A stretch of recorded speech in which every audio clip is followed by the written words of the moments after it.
Hi guys, my name is Shakaina and it's been a while. I knew. As in, a while. And I'd like to, first of all pala, I would like to thank my sister for lending me her lens. I love you, Daniel. Alam ko kahit na hindi ka verbal magmahal, alam ko na yung pagpapalend mo sa akin ng lens, yung parang way mo of showing your love to me. I know, sis. I can feel it. Woo! Hindi, joke lang. Love you, Jan. Thank you so much. Anyway, it's been a while. I was actually out ng second quarter of the year, 2019. And I've got to stop saying na consistent akong mag-upload sa YouTube because hindi ko siya nagagawa. Anyway, I've been out. And ang daming nangyayari. Ang dami-dami talagang nangyayari. And I really want to make kwento time, but at the same time, I want to add value to your lives. So I figured, might as well do kwento time and at the same time, share you some productivity tips. Hindi. Productivity things. Yun na lang. It's mas friendly yung things. Kasi kapag tips, parang feeling mo, parang expert. Parang things. Productivity things that I do or did or will do now na second part na ng year. And it's especially hard to be productive, especially rainy season. Yung sarap na lang humilata sa bed. Pero, I think that it's very important that we still become productive kasi work is life. Speaking of, yun yung isa sa pinaka-latest updates ko. Update? Hindi. Yun yung pinaka-latest aray ko. Yan, tuloy na sa mid ako. Pinaka-latest kwento ko about myself, I have work. And talagang yun yung sinasabi ko na kwento ko for the longest time sa mga previous vlogs ko. And I do have work now. And I'm really, really grateful for the opportunity to really educate a lot of people regarding our finances. And so far, so good. A lot of people have been responding well. And I'm really, really happy to be in a team that really brings out the best in you. Anyway, so I'm actually a licensed financial advisor, and what we do is we meet with clients and we share them financial literacy. We help them plan in order for them to reach their goals, their dreams, and all ganon. So if you haven't met a financial advisor yet and you're working, I would like to invite you to call me. I'd like to invite you to sit down with me and let's talk about your finances, what are your goals, what are your dreams, and I think nakatulong din yung psychology background ko kasi it really helps us determine kung paano siya makakapunta dun sa goal niya in life, di ba? And the reason why kinwento ko yung job ko is because my job is actually commission-based. Hindi ako nagre-report sa office 8 to 5. Merong advantages and disadvantages din yung pag-work mo, na parang hawak mo yung oras mo. Because you always say na parang, yay, hawak mo yung oras mo. But if you don't know how to manage your time will manage you. Ano daw? Hindi. If you don't know how to manage your time, walang mangyayari sa life mo. As in, girl, lalamunin ka ng buhay. Parang pagising mo pa lang, patulog ka na, wala kang nag-achieve in life. And girl, it's very important in life that we achieve things. Bakit? Kasi kung wala tayong i-achieve, wala tayong kakainin. And ang dami-dami ko pa namang goals and dreams in life. Lalo na ang dami kong relatives na matatanda na. I really want to spoil them in a sense. And my job has given me the opportunity to really achieve to the highest potential. But if I don't become productive, girl, wala mangyari sa life ko. So I think one of the productivity things that I could share would be to plan ahead and begin with the end in mind. I think it is something that I read in 7 Habits of Highly Effective People. I think that's the title of the book. And it says there, begin with the end in mind. So what is the end that you want to achieve? And you have to figure out how to get there. So, usually what I do is I plan monthly. So, meron akong monthly calendar. I use Google Calendar kasi kapag nawala siya, maganda siya kasi nagsisync siya. So, I can have it on my phone, I can have it on my laptop. Sobrang simple lang niya. It syncs and kahit offline, pwede mo siyang gamitin, yung Google Calendar. So, what I do is I put ang maganda rin doon, you can have colors dun sa calendars mo. So, color-coded siya. Pag halimbawa, what I do for work, kulay yellow, alam mo na. Kapag ka-personal, kulay pink. Kapag ka-YouTube, kulay red. So, it's very organized in a sense. Actually, girl talaga. Actually, guys, first time ko in a long while na talaga maging organized sa gamit. But I really think I need it kasi kasi if I don't become organized, wala mangyayari sa life. Talagang nakahiga na lang talaga ako all day, all night sa bed. So, it's really important that you plan ahead. And I'm really blessed to have mentors that really push me outside of my comfort zone. And it's not easy, you know, this job. But by God's grace talaga, I know that He will be able to give me the ability to manage my time, to manage myself and how I view myself, so that I can be able to reach out to people and actually help them reach their financial goals and dreams. After planning my month, mahalaga na may monthly calendar ka kasi you get an overview of what's ahead. I also plan my week. So I usually plan my week on a physical calendar. Physical calendar na siya. Pero I also plan it, syempre, sa Google Calendar. But I usually plan my week on a physical calendar or a notebook. Kasi it's easier and I like putting down my goals for the week. Usually plan on Sundays. Actually, kaya ko rin siya nilalagay sa paper because as I write it down, psychologically, na-prepare ko na yung sarili ko na, Shekinah, this is what you have to do. You have to be out of the house today, and tomorrow, and the next day, and the next day. So, psychologically, na-prepare ko yung sarili ko so kung ano kailangan kong gawin. So, it's very important that you write it down, and you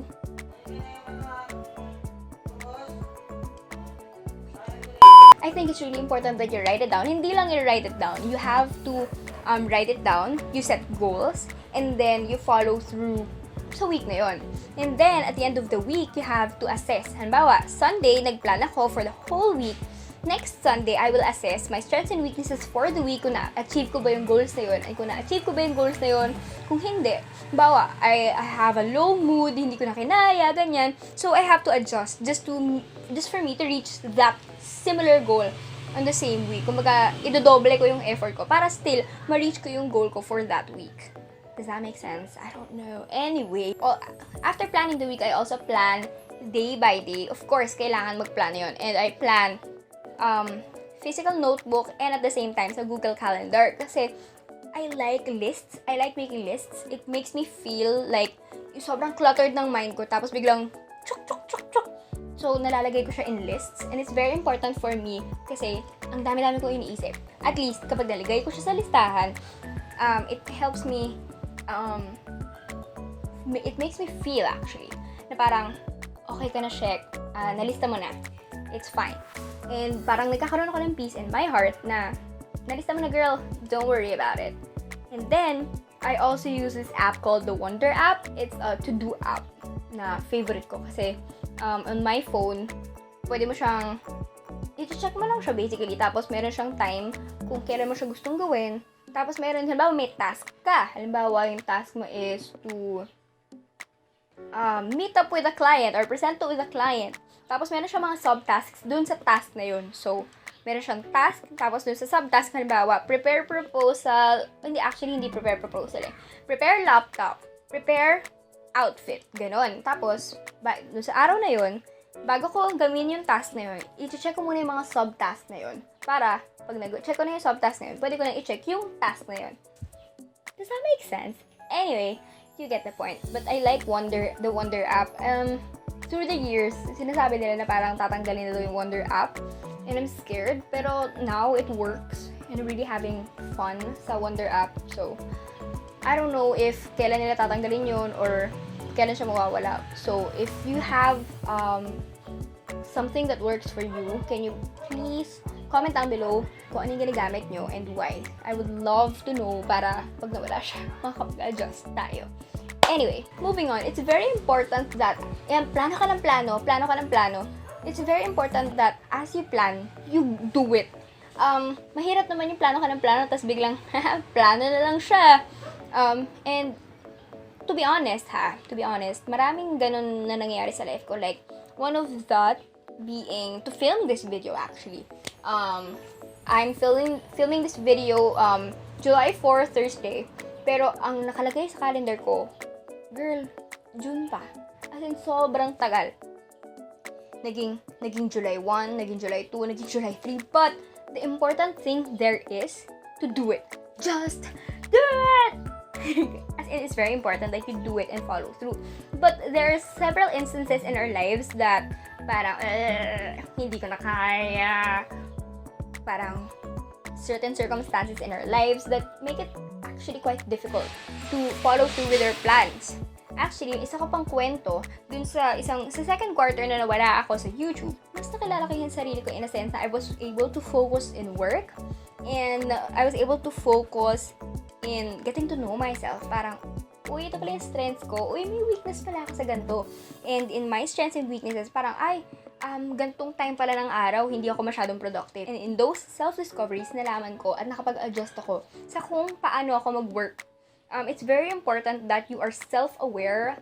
Lagi itong sinasabi ni Gary Vaynerchuk, my favorite businessman and one of my favorite YouTube accounts, YouTube channels ever. Like, you have to listen to Gary V. I'm gonna put his link down below. I'm gonna put an episode or a video down below. You should watch him. He's so good. You have to get to know yourself and how you adjust to your work. For example, there are times when I'd be so productive na feeling ko naman parang, wala nang bukas, hindi ako matutulog kasi gotta work. Ang feeling ko, kaya kong gawin lahat. So what I do there, pag sobrang intense ng feelings ko na parang feeling ko kaya ko lahat, I plan it out. I try to plan everything. Ano ba yung kanina sinasabi ko na 30-day planning, usually doon nangyayari yun. I plan it out, I do everything na doon. Tapos kapag may mga task na mahirap, kapag may mga task na talagang feeling ko, baka mamaya overestimate ko yung sarili ko, mag-yes ako ng marami. So I try to estimate then. I try to step back a little bit and try to estimate how I can do things. So, wag lang masyadong overexcited. Check. Isa-isang bagay lang, di ba? And when may mga times naman na feeling ko hindi ko na kaya. Promise, may mga ganon. And alam mo naman, lahat naman tayo may pinagdadaanan ganon. Parang hindi ko na kaya. Yung mga times na ganon, usually, kung ito na yung nakaplan na plano. Ano daw? Hindi, kung ito na yung nakaplan for me for that day, what I do is I prioritize. And as I prioritize, I take the things na kaya ko and I celebrate that. I don't know, pero i-link ko I'll put the link in the description down below. Yung slump video ko, I talked about celebrating little wins in that video wherein you do some small things just to create a momentum. And then, when you create that momentum, mas gumagana ng, parang ginaganahan kang gumawa ng bagay na parang gaganahan kang gumawa ng isang bagay na mas malaki. So, doing small little tasks and then achieving bigger things. So, kaya mo yan, girl. Kung ikaw man ay nasa malungkot na phase yun, Shekina or viewer, kaya mo yan. Ikaw pa ba? Basta ang mahalaga is you get to know yourself. And kahit na tingin mo hindi mo kaya, isa pa sa pinakamagandang productivity tip na narinig ko ever in my life is you give your time to grieve or you give yourself time to feel it. Kasi may mga tao na parang dinideny nila, hindi, okay lang ako, hindi. Tapos may hamaya, pagka nagtatrabaho na sila, sobrang andito siya. To the point na hindi mo na alam na parang hindi ka nakaka-function at all. Kasi hindi mo in-embrace hindi mo feel talaga yung emotions mo. To the point na nagta-type ka na lang, biglang magbe-breakdown ka na lang, ganun. So, one of the best productivity tips that I have ever received is for you to embrace your emotion and to really, give yourself time to grieve. And when I say time to grieve, hindi araw. As in, literal, sinabi niya sa akin yun. I remember receiving this tip from Camp Courage. And sinabi nila doon, give yourself time, as in 10 minutes. In 10 minutes, ang gagawin mo lang is iiyak mo lahat. Ayoko na! You give out your frustration and everything, and after 10 minutes, okay, back to work. And Sabi ko, shucks! Ganun pa rin ginagawa ko ng college, no? As in, I give myself time to grieve, I give myself time to journal, I give myself time to like, sound trip, o kaya manood ka ng movie, yung mga 20 minutes lang, manood ka ng isang video, just cry it all out, express it all out, kung kailangan mo ng kakwentuhan, just say it. But give it time. After that, you move forward and you work. And then after that, kapag ka ganun pa rin, overwhelmed ka pa rin, you give yourself time again to grieve, and then you work. Because life moves on. Kagaya nga na sinabi ng thesis mentor ko, girl, hindi hihinto yung mundo kapag ka malungkot ka, ha? Baka naman ine-expect mo, tumigil lahat para lang sa'yo. They will not adjust for you. So you have to adjust. Which is a bad realization on my end, and I hate that. I hate that. Like, legit, I hate that. But we have to accept reality. Now that I am working, girl, I can feel it, and nobody cares whether or not, kasi malungkot ako that day, okay? People care whether or not nagawa mo yung pinapagawa nila sa'yo. So you have to do it, whether or not you're sad, whether or not you're happy. Don't forget to take care of yourself also. Huwag naman to the point na, hindi, kailangan kong gawin. Kagaya ng sinabi namin, you give yourself time to grieve and a time to do your tasks. Because there is a time for everything. I believe that there is a time for everything. Yes, it comes with a certain privilege also. Some people really don't have the time to grieve. So, if you're a friend of a person who has no time to grieve, I think kapag nagkaroon sila ng onting leeway lang, o kaya habang kumakain, ganyan, nagkukwentuhan kayo, listen to them. You might be helping them become more productive. Kalain mo yun, listening can actually help a person become more productive. Pasensya na sa mga narinig niyong motor sounds. I would like to personally apologize for that. Anyway, yun pa lang naman yung masasabi kong productivity things so far, because there are a lot more things that I have yet to discover about myself. I have yet to discover about productivity. Also, one thing pala, before I end this video, you have to wake up early. Girl! As in, I cannot stress that enough. Shekinah, wake up early! But it's really hard. Yun nga, again, self-awareness comes into play. I'm really having a hard time waking up early because, you know, life. But then, so, you have to adjust talaga. Kapag kailangan sinabi, Mama, can you please wake me up? Because I'm really having a hard time sleeping. So, you ask other people to help you because there are people out there willing to help you become more productive. And because when you become productive, you not only become productive for yourself, but you also help those people who are around you. Di ba bangga? Yun lang naman. So far, yun pala yung natututunan ko sa productivity in the workplace. So this ends my video. Thank you guys for watching. I missed this. Pero medyo naninibago ako. Anyway, thank you guys for watching this video. Don't forget to stay kind and live loud, and always remember that you are not alone, not in this channel. And also, disclaimer, hindi ko na talaga sasabihin na ever akong magiging consistent dito. Gagawin ko na lang. Bye! Bye!